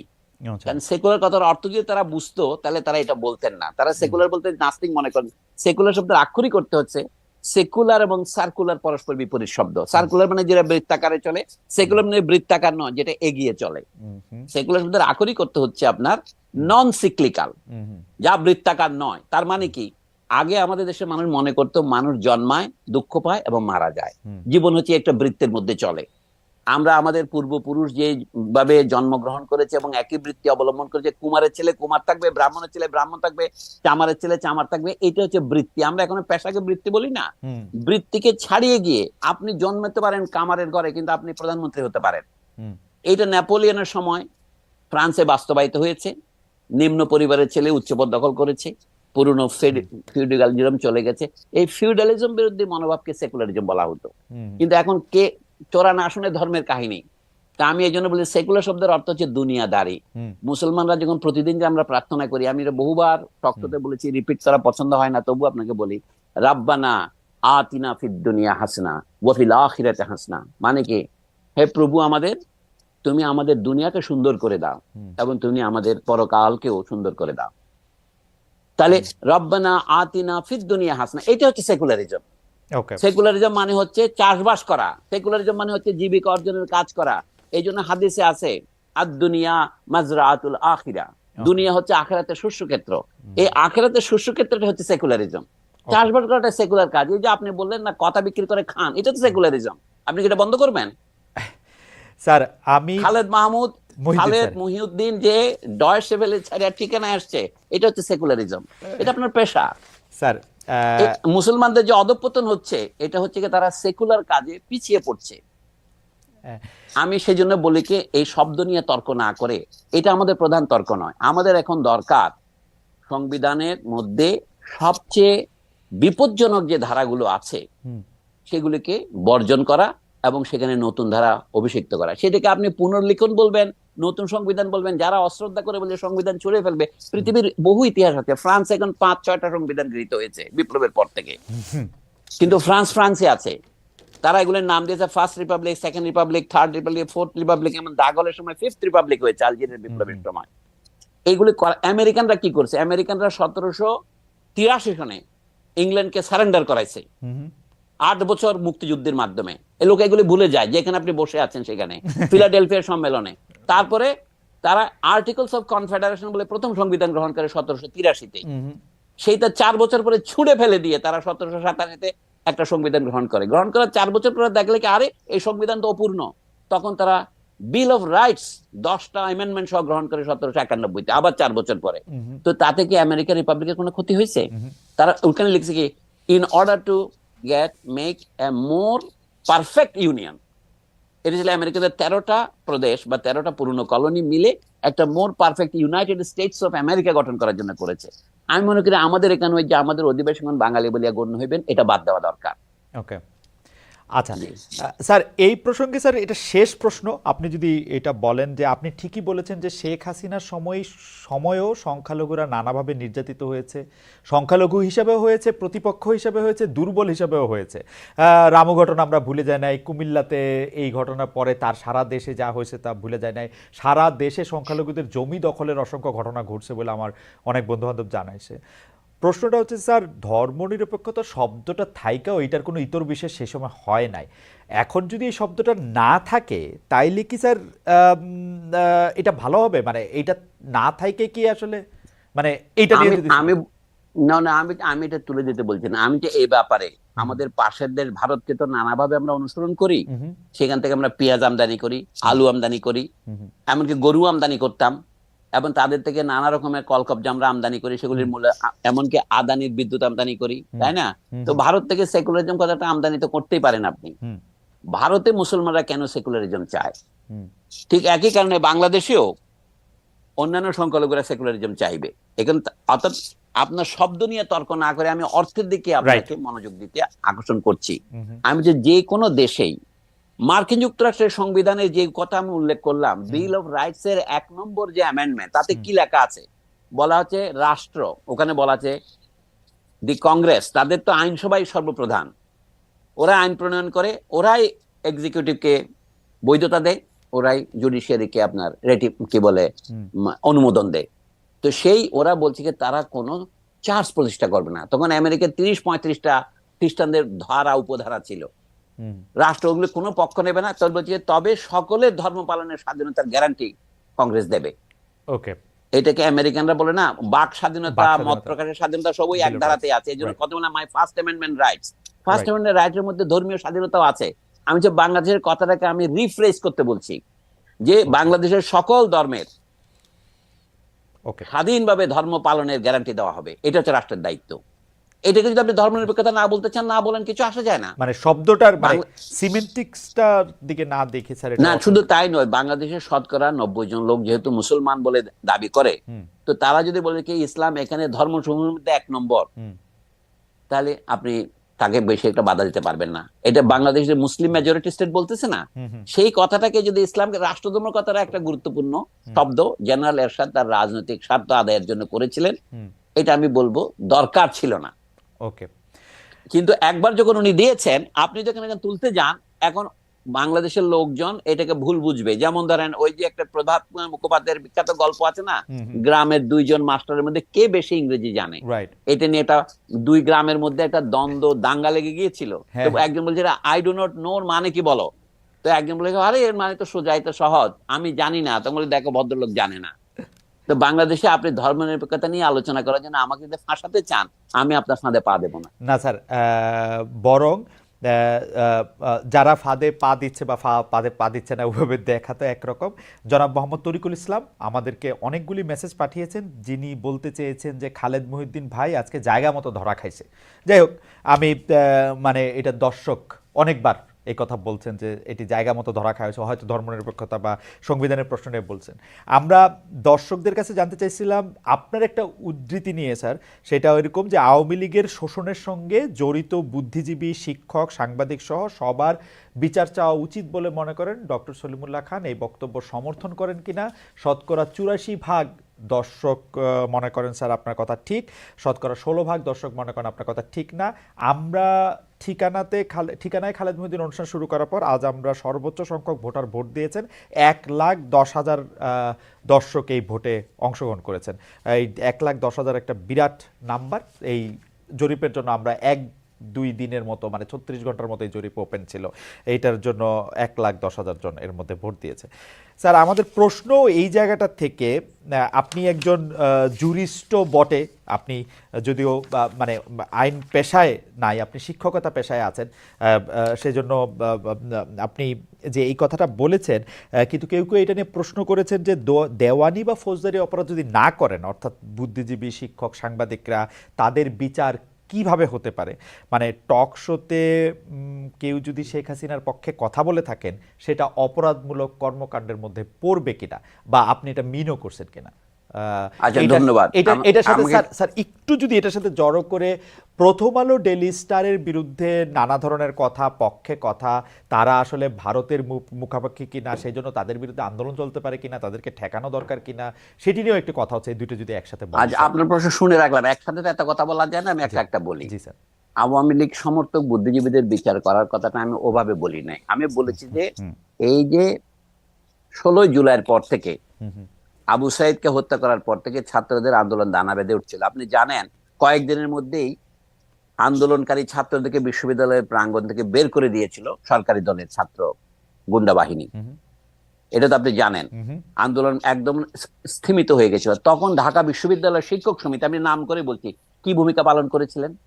তারা এদেরকে দুষ্কৃতকারী আর সন্ত্রাসবাদীর চেয়ে কোনো কম কিছু বলেননি। শেখ হাসিনা যখন বললেন রাজাকারের ছেলে পেলে, তখন ছেলেমেয়েরা যখন স্লোগান দিল, যে হুম আমরা রাজাকার, আমি রাজাকার, তুমি রাজাকার। হুম তখন এইটাকে বুদ্ধিজীবীদের যে বুদ্ধির কতটা বাহুল্য সেটা উল্লেখ করছি। ঢাকা বিশ্ববিদ্যালয়ের শিক্ষক উনি নন, হুম ডক্টর মোহাম্মদ জাফর ইকবাল, হুম যিনি বিজ্ঞান লেখক এবং একটা সম্মানিত বৈজ্ঞানিক হুম এবং একজন মুক্তিযুদ্ধের শহীদ পরিবারের সন্তান। তিনি কি বললেন, আমি ঢাকা বিশ্ববিদ্যালয়ে যাব না। কেন যাবেন না? কারণ ওখানে ছেলেরা রাজাকার। অর্থাৎ উনি ব্যঙ্গটাও বুঝতে পারছেন না। কোন একটা রেজিম যে ফ্যাসিস্ট কে ফ্যাসিস্ট নয়, তার একটা হুম মাপকাঠি হচ্ছে সে ক্যারিকেচার বা ব্যঙ্গকে কিভাবে নেয়, স্যাটায়ারকে কিভাবে নেয়। জাফর ইকবাল সাহেব স্যাটায়ার বুঝতে পারেন নাই। যারা নিজেদেরকে রাজাকার বলছে তারা তো স্যাটায়ার করছে শেখ হাসিনাকে। শেখ হাসিনাই আসলে রাজাকার বলতে চেয়েছে ওরা। হুম তুমি কে, আমি কে, রাজাকার রাজাকার। হুম একজন বলতো না আওয়ামী লীগের ন্যারেটিভটা কি ছিল আপনি জানেন? বললো কি, হুম একটা সরকারের ধারাবাহিকতা দরকার, সেই জন্য শেখ হাসিনার সরকারকে বারবার দরকার। হুম উন্নয়নের জন্য হুম একটা ধারাবাহিকতা দরকার। হুম এই যে আদর্শ, এটা তো ভুল আদর্শ। রাইট এইটা উন্নয়নের নামে, ধারাবাহিকতার নামে তারা করলো কি, তারা 2040 সন 41 পর্যন্ত ক্ষমতা থাকার স্বপ্ন প্রচার করেছিলেন। তখন ঢাকা বিশ্ববিদ্যালয়ের শিক্ষক সমিতি বা অন্যান্য বিশ্ববিদ্যালয়ে তাদের অনুপাতকারী শিক্ষক সমিতি কি ভূমিকা পালন করেছিলেন? এটার জন্য তাদের বিচার হওয়া দরকার। মানে কি, একটা বিচার হচ্ছে নৈতিক বিচার। হুম আমাদের দেশের লোক নৈতিকতার বোধ হারিয়ে ফেলেছে। আমি যে তাদেরকে জনগণের সামনে দাঁড়িয়ে ক্ষমা প্রার্থনা করতে হবে, এটা হচ্ছে বিচার। হুম অথবা জনগণ তাদের উপরে ঘৃণা বর্ষণ করবে। আচ্ছা ধরেন, শয়তানের বিচার করার জন্য মক্কার হাজিরা কি করে? পাথর ছুঁড়ে মারে প্রতীকী কতগুলি ঢিল নিক্ষেপ করে না? রাইট আমরা বলছি এডওয়ার্ড সাইদ লেবানন সীমান্তে গিয়ে দখলকৃত গোলান হাইটস এর দিকে কয়েকটা ঢিল ছুড়ে মেরেছিলেন। হুম তখন কি হয়েছিল? আমেরিকান পত্রপত্রিকায় খবর বেরিয়েছিল কি, hmm Edward Said professor of violence. মহা অর্থাৎ এখন আমাকে যদি বলেন যে আমি আওয়ামী লীগের বিচারের জন্য ফৌজদারি আর দেওয়ানি অপরাধ দিয়েছি, এটা তো দেওয়ানি অপরাধ না, এটা তো জনগণের বিরুদ্ধে রাজনৈতিক অপরাধ। হ্যাঁ তারা যেটা করেছেন, ছাত্রদেরকে সমর্থন তো করেন নাই, তাদেরকে তারা সন্ত্রাসবাদী বলেছেন এবং তারা নির্যাতিত ছাত্রদের উপর মানসিক নির্যাতন চাপিয়ে দিয়েছেন। রাইট তা আমাদের বিচার ব্যবস্থাতে মানসিক নির্যাতনের কোনো বিচার নাই। স্যার, এটা জুলাই আগস্টে শুধু না, গত 5 বছর 10 বছর 15 বছর যে সময়ে ছিল স্যার, আপনি বহুবার এটা বলেছেন, বক্তৃতায় বলেছেন, টকশোতে বলেছেন, আমরা নিজেরা এক্সপিরিয়েন্স করেছি। তারা যে এইভাবে সরকারের বিভিন্ন অপকর্মকে, আপনি যাদের কথা বলছেন, ঢাকা বিশ্ববিদ্যালয়ের শিক্ষক সমিতি থেকে শুরু করে আমরা নিজেরা, মানে সাংবাদিক থেকে শুরু করে অনেকেই এই কাজটাই করেছেন, বুদ্ধিজীবী বারবার করেছেন। কিন্তু স্যার, আমরা এই জুলাই আগস্টের খুনের ঢালাও মামলায় সাংবাদিক, সাহিত্যিক, ক্রিকেটার, শিক্ষক, সংস্কৃতি কর্মীদের নাম দেখতেছি আওয়ামী লীগের সাথে জড়িত এমন কাউকে গ্রেপ্তারও করা হচ্ছে এই একই রকম মামলায়। এইটা কি স্যার ঠিকই আছে বিপ্লব পরবর্তী বা অভ্যুত্থান না, পরবর্তী? এটা ঠিক নাই। আমার কাছে বিপ্লবের পরে অনেক সময় মব জাস্টিস হয়। পৃথিবীর ইতিহাসে যেরকম বিপ্লবের পরে ভায়োলেন্স হয়, যে লোক মারা যায়। আচ্ছা, 1971-এর পরে ধরেন, হুম আমরা সকলে জানি ঢাকার খোলা স্টেডিয়ামে হুম আমাদের দেশের একজন বিখ্যাত মুক্তিযোদ্ধা হুম কতগুলি লোককে বিহারি বলে ধরে ওপেন বায়োনেট দিয়ে মারে নাই? হুম তার কি বিচার হয়েছে? হুম এটা তো মার্ডার। হুম মানে তার তো কোনো জুডিশিয়াল পাওয়ার ছিল না, তিনি তো কাউকে না। অর্থাৎ মার্ডার আর এক্সিকিউশনের মধ্যে পার্থক্য আছে। আপনি জানেন, আপনি ম্যাজিস্ট্রেট ছিলেন। রাইট আমি জুরিস্ট দাবি করি না, আমি আইনের একজন সাধারণ ছাত্র মাত্র। তো আমার বক্তব্য হচ্ছে, আইন ভঙ্গ হলেই একটা খারাপ উদাহরণ তৈরি হয়েছে, সেই খারাপ উদাহরণ অনুসরণ করা উচিত নয়। ওকে আমার বক্তব্য খুব পরিষ্কার। শুধু যদি ঢাকা বিশ্ববিদ্যালয়ের শিক্ষক সমিতি এটা করতো তাতে হতো না। তারা দেশের সমস্ত বিশ্ববিদ্যালয়কে পর্যায়ক্রমে নষ্ট করেছে। রাইট কিভাবে নষ্ট করেছে? তারা অযোগ্য লোকদের স্যার, নিয়োগ দিয়েছে। এইটাকে বলা হয়তো স্যার, মাঝখানে একটু বলে, এটাকে বলা হয়তো উপাচার্য লীগ একটা প্রতিষ্ঠিত হয়েছিল স্যার, শিক্ষক আচ্ছা, লীগ। কি এমনকি আমি পরে শুনছি টোকাই লীগও তারা তৈরি করেছে। না, আমার কথা এইটা হচ্ছে স্বৈরাচার অথবা ফ্যাসিবাদ যে প্রক্রিয়া অর্পণ করে, এটাকে বলে ইংরেজিতে বলে লেট ফ্যাসিজম। হুম মানে অর্থাৎ অনুন্নত দেশের ফ্যাসিজমও অনুন্নত প্রকৃতির হয়, তার এফিসিয়েন্সিও কম হয়। বুঝতে পারছেন না? এটা বলার দরকার নেই। আমরা এটা তখন অনেক সময় বলতে, ফ্যাসিজম শব্দটা বলতে আমরা ভয় পেয়েছি। হুম হুম আমরা কিন্তু ধোয়া তুলসী নই কেউ। হুম বুঝতে পারছেন না? আপনি যার অধীনে চাকরি করতেন, হুম হুম নাইমুল ইসলাম খান সাহেব, বা- তো কই তাকে তো গ্রেপ্তার করেনি? তিনি তো জমি বেচা বিক্রি করতেছেন এর মধ্যে। হুম এটা কি করে সম্ভব? আপনি বলছেন যে এই বর্তমান সরকার যে দুর্বল, সে তো আওয়ামী লীগের অপরাধীদের কাউকে গ্রেপ্তার করতে পারেনি। ও জামাত নেতাদের সাথে বসে কিন্তু এই সাংবাদিক যে নেতাদের নামে অ্যাক্রেডিটেশন কার্ড বাতিল করছে। এগুলি তো মশকরা। হুম হুম হুম মানে যাদের জেলে যাওয়া উচিত, যেমন ধরেন সোহরাব হাসান প্রথম আলোতে কাজ করেন, তার সাথে মঞ্জুরুল হাসান বুলবুল ছিলেন, কথাবার্তা তো একজন অমৃত সেবী, হুম হুম মৃত সঞ্জীবনী খেয়ে আসছে এরকম মনে হয়, এত বিনয়ী। তো সেই বিনয়ী তো জামাত নেতাদের সাথে বসে খাওয়া দাওয়া করছে। মানে এদের নাম নিতেও আমার খুব অপছন্দ হয়, তবু বলছি আবুল কালাম আজাদ, হুম, এই জাতীয় লোকগুলো বসে বসে খাচ্ছে। অথবা প্রধানমন্ত্রীর তথ্য উপদেষ্টা ছিলেন বা ইকবাল সোবহান চৌধুরী, তো এদের কাউকে তো গ্রেপ্তার করে নাই। তো বর্তমান সরকার ঢালাও মামলা দিচ্ছে, এগুলো তো কোনো মামলা টিকবে না, হুম, আইনের দৃষ্টিতে টিকবে না। এবং বরঞ্চ এইটা আমি মনে করি, এই যে জনগণের বিপুল আত্মত্যাগের মাধ্যমে, ছাত্রছাত্রীদের বিপুল রক্তপাতের মাধ্যমে যে সরকার এসছে, যা আমরা একটা স্বৈরতন্ত্রের কবল থেকে মুক্তি পেয়ে আমরা কিছুটা নিঃশ্বাস ফেলতে পারছি, সেটার বিরুদ্ধে ষড়যন্ত্র থেকে এই পর্যন্ত মিথ্যা মামলা দেওয়া। আমার আমার মনে হয় যে প্রফেসর সলিমুল্লাহ খান যেটি বলছেন সেটি আমরা আসলে সবাই মনে রাখতে পারি, যে এই বিচার আসলে জনগণের সামনে ক্ষমা চাওয়া এবং এই রকম একটি বিচার হওয়া উচিত, সেটি আসলে ঢালাও মামলার ক্ষেত্রে না। আমরা মনে হয় যে এটি আসলে অনেকে মনে রাখবেন। এই আমি যে মডেলটা বলি, খালেদ আমাকে জি বলে যে জি দক্ষিণ আফ্রিকা যেটা হয়েছিল ট্রুথ হুম এন্ড রেকনসিলিয়েশন, হুম হুম আমরা দেশের সব মানুষকে জেলে ঢুকাইয়া সব মানুষকে নির্বাসনে দিয়ে দেশ চালাতে পারবো না হুম সোজা কথায়। হুম কিন্তু যে অন্যায় করেছে হুম সেটা যদি আপনি বিচার না করেন, তাহলে আপনি অন্যায়কে সহ্য করলেন। হুম রবীন্দ্রনাথ ঠাকুর আমাদের সকলের শ্রদ্ধেয়, হুম হুম অন্যায় যে করে আর অন্যায় যে সহে, তব ঘৃণা যেন তারে তৃণ সমদহে। আপনি এদের কোনো বিচার না করেন, বুদ্ধিজীবীরা পাকিস্তান আমলে অন্যায় করেছে 71 সনে, সেই বিচারটা যদি 70-এর দশকে হয়ে যেত, হুম তাহলে পরবর্তীকালে এতগুলি নাটক আমাদের করা লাগতো না। পরবর্তীকালে আমরা অনেক কোলাবরেটরের বিচারের দাবি তুলেছিলেন 20 হুম বছর পরে, হুম বেগম জাহানারা ইমাম, ওকে তার বিরুদ্ধে রাষ্ট্রদ্রোহের মামলা দেওয়া হয়েছিল হুম দেখেন। হুম কিন্তু তার দাবিটা তখনই গ্রাহ্য হলে হুম দেশে পরবর্তীকালে অনেকগুলি নাটক হতো না, রাইট হেফাজতের নাটক, শাহবাগের নাটক। এখন যেগুলো শাহবাগী টাবে বলতেছে, হুম এগুলি মূল কথা হচ্ছে একটা ঘা যখন পুরনো হয়ে যায় তখন তা পচতে থাকে, হুম এটা পচা শামুকে কাটা পায়ের মতো। আমি বলছি এখনো যদি এই দফায় যদি এরা নিজেরা নিজেদেরকে ক্লিন করে আসে, চীনে যেমন ছিল, কনফেশন করলেই তো হয় যে আমি এটা ভুলটা করেছিলাম, ভাই আমি করব না। আমি শুনেছি আওয়ামী লীগের কোন এক নেতা, মানে হুম প্রথম শ্রেণীর নেতাদের একজন বলে কি আওয়ামী লীগ এখন জনগণের কাছে মাপ চাইতে প্রস্তুত। হুম কিন্তু মাপ তো তাদের নেত্রী চাইতেছে না। হুম মানে চাইলেও আমাদের খুনের অপরাধের কোনো মার্জনা হয় না। রাইট যারা খুনের সাথে হত্যার সাথে জড়িত তাদের বিচার ফৌজদারি কাটে হবে। কিন্তু রাজনৈতিক ভাবে হুম আমি মনে করি আওয়ামী লীগ তার বৈধতা, হুম নৈতিক বৈধতা হারিয়েছে। ওকে আওয়ামী লীগ বাংলাদেশে আর কোনোদিন উঠে দাঁড়াতে পারলে আমি মনে করি যে আমাদের রাজনৈতিক পড়াশোনা যা করেছে সবই বৃথা যাবে। Right sir. স্যার আর এখন মুসলিম লীগ যেমন বিলুপ্ত হয়ে গেছে, আওয়ামী লীগও বিলুপ্তির পথে, এটা আমি দৃঢ়ভাবে বিশ্বাস করি। স্যার এই আওয়ামী লীগও তো ভিন্ন নামে আসবে, কিন্তু পুরনো আওয়ামী লীগ নিজে নিজেকে বিলুপ্ত করে নাই বাকশাল করে, রাইট তাকে আবার ফিরিয়ে দেওয়া হয়েছিল। তো সেইটা সে নিজেকে আবার দ্বিতীয় আত্মহত্যা করলো। আপনার মনে পড়ে, আমি বলি, জি আপনার মনে আছে শামসুর রহমানের প্রথম কবিতার বইয়ের নাম কি? প্রথম রৌদ্রকরটিতে নো, প্রথম প্রথম গান গান দ্বিতীয় দ্বিতীয় মৃত্যুর মৃত্যুর আগে, আগে। রাইট। এই যে রৌদ্রকরটিতে আওয়ামী সেকেন্ড। লীগের এই জি যে আওয়ামী লীগের দ্বিতীয় মৃত্যুর আগে হুম হুম এই প্রথম গান গেয়েছিলেন শেখ হাসিনা। স্যার আপনি যেটা বলছেন যে আমি মানে সাংবাদিক, সাহিত্যিক, ক্রিকেটার, শিক্ষক বা সংস্কৃতি কর্মী যারা সরাসরি হত্যা বা ফৌজদারি অপরাধের সাথে যুক্ত নন, তারা যদি আসলে প্রকাশ্যে মাপ চাওয়ার মতো নিজেদেরকে ক্লিয়ার করে জায়গায় আসেন, সেটা কি স্যার সমাজের বা রাষ্ট্রের ব্যবস্থা করা উচিত, না নিজেরা নিজেরা করবে? কেমনে করবে স্যার এটা, যদি কেউ এটা আমি মনে জানি না, আমি তো তাদের একজন। আমি বলছি যে স্যার, মানুষ যেটা আশা করে, বুঝছি যে বুঝছি মানুষ স্যার। স্বতঃস্ফূর্ত ভাবে এসে যখন ক্ষমা চায়। হ্যাঁ হ্যাঁ আমি যে বাংলাদেশের জনগণের ঐতিহাসিক রেকর্ড হচ্ছে, বাংলাদেশের জনগণ প্রতিশোধ পরায়ণ নন। আচ্ছা শেখ হাসিনার বিরুদ্ধে যে সমস্ত অভিযোগ আছে তার মধ্যে একটা হচ্ছে তিনি ছিলেন ভয়ানক প্রতিশোধ পরায়ণ। হুম হুম আল্লাহ মালুম সত্য কোনটা আমি জানি না, তবে আমার মনে হয় বাংলাদেশের জনগণ শেখ হাসিনার মতো প্রতিশোধ পরায়ণ নন। শেখ হাসিনার প্রধান সমস্যা হচ্ছে তিনি লেখাপড়া জানতেন না, আমি দুঃখের সাথে বলছি। হুম মানে তিনি ছিলেন অত, এটা প্রমাণ কি, তিনি খালেদা জিয়া ম্যাট্রিক পাশ করেছে কি হুম করে নাই এই কথাটা এতবার বলতেন, হুম যে তিনি কিভাবে পরীক্ষা পাশ করেছেন সেই পরীক্ষা থেকে তাকে জিজ্ঞাসা করে নাই।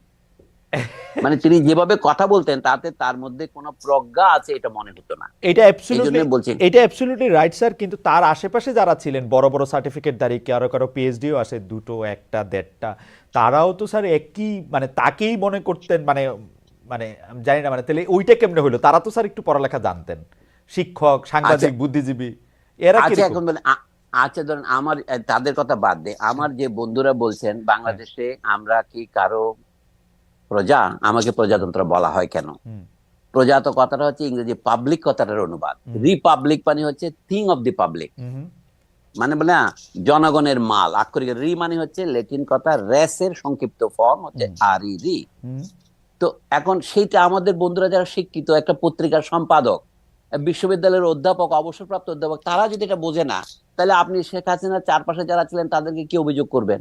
না ঠিকই আছে এই স্যার। তো আমাদের আছে। গরিব দেশের অধ্যাপকেরাও দ্বিতীয় শ্রেণীর অধ্যাপক। প্রথম আলো আর ডেইলি স্টার সম্পর্কে যদি একটু বলতেন যে তাদের আসলে। আচ্ছা না, আচ্ছা আমি বলি, প্রথম আলোতে আপনি একসময় কাজ করেছেন, প্রথম আলো তো আমি কিছুদিন লিখেছি, হুম হুম কিন্তু গত 16 বছরে প্রথম আলো আমার কোনো লেখা ছাপায় নাই। হুম হুম কিন্তু আমি প্রতিশোধ পরায়ণ নই। হুম হুম এই প্রথম আলো এই 1900 না কত 2008 সনে আমার শেষ লেখা চেপেছিল। হুম হুম 16 বছর পর এই 2024-এ আমার একটা ইন্টারভিউ তারা প্রকাশ করেছে। হুম আমার কোনো খবরই ছাপতো না, হুম কিন্তু তারপরেও আমি মনে করি প্রথম আলো হচ্ছে আমাদের দেশের যত পত্রিকা আছে একটা ইনস্টিটিউশন হয়ে দাঁড়িয়েছে। তার বিরুদ্ধে যারা আক্রমণ করছে এটা আমি সমর্থন করি না। তাকে আমরা সমালোচনা করবো, পত্রিকাকে পত্রিকাকারে সমালোচনা করবো। সে যে সমস্ত ভুল করেছে সে তো নিজে আত্মসমর্পণ করে বলেছে সেগুলো। তারা গত সামরিক সরকারের সময় দুই নেত্রীকে সরে যেতেই হবে ইত্যাদি লিখেছিলেন, পরে তিনি তার ভুল উপলব্ধি করেছেন। হুম এখনো তা প্রথম আলো একদম নিখাদ আমি এটা বলছি না, তার মধ্যে অনেক খাদ আছে। হুম কিন্তু একটা পত্রিকাকে মানে আক্রমণ করার জন্য তার সামনে গিয়ে গরু জবাই করতে হবে, হুম এটা আমার মনে হয় সঠিক পন্থা নয়। এই গরু জিনিসটার একটা ঐতিহাসিক প্রতীকী চরিত্র আছে হুম উপমহাদেশে। হুম ভারতে কোনো মানুষ গরু কোরবানি করলে অথবা গরুর মাংস ট্রেনে পাওয়া গেলে তাকে পিটিয়ে মারা হচ্ছে, এই কাহিনীগুলো খবর হয় নাই? হুম এই সাম্প্রদায়িকতা উস্কানি দেওয়ার মতো একটা প্রতীকী ঘটনা কেন আমরা ঢাকায় ঘটাবো? যারা এই পরামর্শ দিচ্ছেন তারা কি খুব বিবেচনা শক্তির পরিচয় দিচ্ছেন? কিন্তু ঢাকায় তো স্যার গরু জবাই করাটা সাম্প্রদায়িক উস্কানি না, কারণ আমরা তো। নো নো, এখানে নয়, সেটা নয়। অর্থাৎ প্রথম আলো এবং ডেইলি স্টার ভারতীয় দালাল। ও এইটা দিল্লি বোঝানোর জন্য। স্টারকে দিল্লি স্টার বলা যায়, সুতরাং ভারতীয় দালালদের বিরুদ্ধে গিয়ে আমি গরু জবাই ও করে আচ্ছা। তাকে প্রতীকী যে আপদ করবো, শব্দগুলির মধ্যে তো একটা প্রতীকী তাৎপর্য আছে। এটা যারা প্ল্যান করেছেন তারা কিন্তু এটা ভেবে চিন্তাই করেছেন। না কিন্তু স্যার অনেকে আবার বলছেন যে প্রথম আলো সম্পাদক বা ডেইলি স্টার সম্পাদক, আপনি ঠিকই বলেছেন স্যার, 2008 সালের পর থেকে আপনার লেখা ছাপে না, আরো অনেকের লেখা ছাপে না, তাদের সাথে কোনো রকম মানে সেই প্রসঙ্গে স্যার না যায়, কিন্তু ঘটনা হচ্ছে যে প্রথম আলো বা ডেইলি স্টার এটিকে খুব উইটি হিসাবে নিতে পারতো কিনা, আরেকটা গরু দিতে পারতো কিনা, যে এটিও জব করো না, উৎসব আমি করো। আমার মনে হয় সে অতটা উইটের অবকাশ তাদের নাই। আচ্ছা। আমি আমার কথাটা বললাম একটা বোঝার জন্য। হুম হুম প্রথম আলোকে সাপোর্ট করার জন্য তার পক্ষে গিয়ে দাঁড়িয়ে একটা স্লোগান দেওয়ার মতো আমার মেজাজ নাই। কিন্তু একই সাথে আমি বলবো কি, যেহেতু আমার সাথে প্রথম আলো ভালো ব্যবহার করেনি, লেখক হিসেবে আমাকে সমাজ থেকে একেবারে প্রথম আলো মুছে দিতে চেয়েছিল। হুম যদি আপনাদের এই টিভি টক শো আর এই ইউটিউব না হতো, হুম আমি হয়তো বাংলাদেশের থেকে চলে যেতাম, মানসিকভাবে চলে গেছিলাম। তবু আমি মনে করি যে এই প্রতিশোধাত্মক ব্যবহার সঠিক নয়। আমাদের দেখতে হবে আমাদের জাতীয় কল্যাণ। প্রথম আলোতে আমি বহুদিন দেখেছি, আমি শুধু সেই কৃতজ্ঞতার জন্য বলছি না, হুম হুম। প্রথম আলোর মতো একটি ভালো পত্রিকা করেই আপনি প্রথম আলোর জবাব দিতে পারেন। আচ্ছা, তারা কি আনন্দবাজারের বিরুদ্ধে তারা কোনোদিন কিছু বলেছে? আনন্দবাজার যে সমস্ত খবর প্রকাশ করেছে, তসলিমা নাসরিন বলেছে বাংলাদেশে হিন্দুদের উপর অত্যাচার করা হচ্ছে, লিখেছে তসলিমা নাসরিন। তসলিমা নাসরিন কি আনন্দবাজারে প্রকাশিত হয়েছে হুম। বাংলাদেশে হিন্দুদের উপর অত্যাচার করা হচ্ছে? এই ধরনের সাংবাদিকতা যে আনন্দবাজার করে, প্রথম আলোর প্রধান ত্রুটি হচ্ছে সে আনন্দবাজারকে নকল করে। তা আপনারা প্রথম আলোর বিরুদ্ধে আন্দোলন করছেন, আনন্দবাজারের বিরুদ্ধেও বলেন না কেন? আমাদের যে বন্ধুরা প্রথম আলোর বিরুদ্ধে মানে আপনার সোশ্যাল মিডিয়া গরম করছেন, আমি তো আনন্দবাজারের বিরুদ্ধে একটা কথা বলতে তাদের দেখি না। আনন্দবাজার তো স্যার আওতার বাইরে, বিদেশি স্যার, এটা কেমনে বলবো? নো নো, আওতার বিরুদ্ধে না। নিউ ইয়র্ক টাইমস আওতার বাইরে নয়, এটা বলে এখন তখন বলে আপনি গ্লোবালাইজেশন। আচ্ছা। আর এখন আপনি কিছু বলবেন না। এই যে fake news, misinformation, disinformation, এটা ভারতীয় শুধুমাত্র রিপাবলিক টিভি করছে না, আনন্দবাজার তো করছে, করছে অনেকটা সফিস্টিকেটেড আধুনিক পদ্ধতিতে। আপনার এটা আওতার বাইরে বলবেন, আমি তো আপনার মধ্যে বায়াসটা আমি আশা করি নাই ভাই। না স্যার, আমি প্রশ্নটা অন্যভাবে করতে চাই স্যার। আমি রিপাবলিক টিভির কথা যখন আপনি বললেন, রিপাবলিক টিভিতে যখনই যা কিছু প্রচারিত হয় এটা দেখেই বোঝা যায় এটা এক্সাজারেটেড।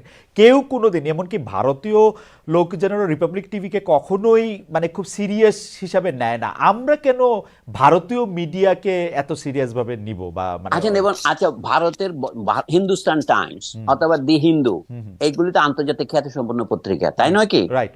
তো দি হিন্দুতে কি খবর হয়েছিল? আমাকে তো 3 দিন হিন্দুতে চিফ অ্যাডভাইজার বানিয়ে রেখেছিল, 5ই আগস্ট থেকে 8ই আগস্ট পর্যন্ত। ডক্টর মোহাম্মদ ইউনূস শপথ নেওয়ার আগে পর্যন্ত আমি 3 দিন তো মানে হিন্দুর চোখে চিফ অ্যাডভাইজার ছিল। এই তার মানে বোঝা যাচ্ছে কি নিউজের ভিত্তি কত দুর্বল। কোন রকমের খবর না নিয়ে তারা খবর ছেপে দেয়। যেহেতু হিন্দুতে ছেপেছে, সারা ভারতের বিভিন্ন পত্রিকা অন্যান্য হিন্দি ভাষায়, অহমিয়া ভাষায়, উড়িয়া ভাষায় ছাপা হয়েছে। যা হোক, আমার বক্তব্য হচ্ছে কি, প্রথম আলোকে ডিফেন্ড করা নয়। আমি মনে করি সাংবাদিকতার উপর আক্রমণ করা আমাদের জন্য লাভজনক হবে না।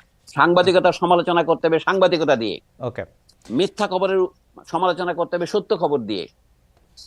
আমি বই ব্যান করার পক্ষে নয়, পত্রিকা এই যে প্রথম আলো ব্যান করতে হবে যারা বলছে, এগুলো হচ্ছে উগ্রতা, এটা সঠিক হবে না। আমি জাতির স্বার্থেই বলছি, প্রথম আলোর স্বার্থে নয়। স্যার, ওই প্রসঙ্গটা যখন আসলোই, মানে আপনি হিন্দুর একটা আর্টিকেলের কথা বললেন যে অনেকেই দেখা গেছে যে অনেকের চাওয়া ছিল যে আপনি সরকারে থাকবেন, অন্তর্বর্তীকালীন সরকারে, আপনার নেতৃত্বে শিক্ষা সংস্কার হোক, সরকারের নিয়োগ প্রক্রিয়া সংস্কার হোক, পিএসসি সংস্কার হোক, বিশ্ববিদ্যালয় সংস্কার হোক। আসলে যতগুলি সংস্কারের ব্যাপারে আপনার কথা যতজন শুনেছে, তারা সবাই চেয়েছিল যে এইগুলির ব্যাপারে আপনার একটা প্রকাশ্য অংশগ্রহণ থাকুক।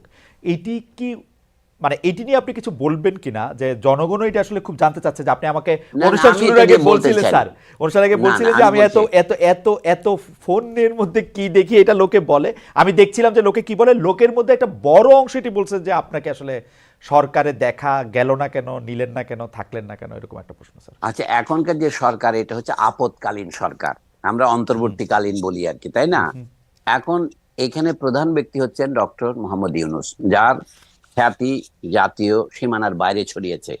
আপনি যদি বলেন যে আনন্দবাজার সঙ্গে কথা বলা যাবে না, যেহেতু এটা আমাদের সীমানার বাইরে, না আমি বলা যাবে না, আমি বলি নাই, আমি বলছি যারা এই আহ্বান জানাচ্ছে তারা হয়তো ভাবতেছে আয়ত্তের বাইরে, কারণ বাজারের তো না। আমি বলছি আর কি, এখন ডক্টর ইউনূস এতগুলি পুরস্কার পেয়েছেন আন্তর্জাতিক ভাবে, শুধু নোবেল পুরস্কার তো নয়, তিনি ম্যাগসেসে পুরস্কার থেকে শুরু করে আমেরিকান কংগ্রেসের গোল্ড মেডাল, প্রেসিডেন্ট মেডাল, তার পুরস্কারের তালিকা করতে গেলে এক জীবন পার হয়ে যাবে। রাইট।